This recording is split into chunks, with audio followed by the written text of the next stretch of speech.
না, যেমন কাঁচা ছিল, যেমন পরিমাণ আটা দিয়া নবীজি রুটি তৈয়ার করলেন, তেমন পরিমাণ টিফিন টাইমে মা ফাতেমা চিন্তা করলেন কি ব্যাপার, এইরকমটা হচ্ছে কেন?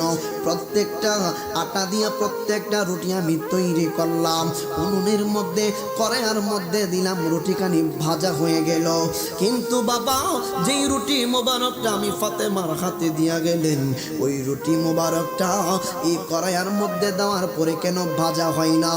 রহমাতুল লিল আলামিন নবীজি ফাতেমার বাড়ির কাছে আসলে আমার নবী জিজ্ঞেস করলেন, ফাতেমা আমি রাসূলুল্লাহ যে রুটি খানি দিয়ে গেছিলাম ওই রুটি মোবারকের অবস্থা কি?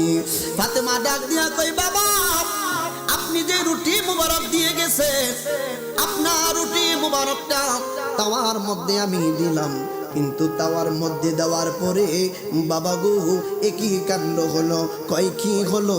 কয় রুটি মোবারকটাও সুতা পরিমাণ আগুনে পুড়াইতে পারে না।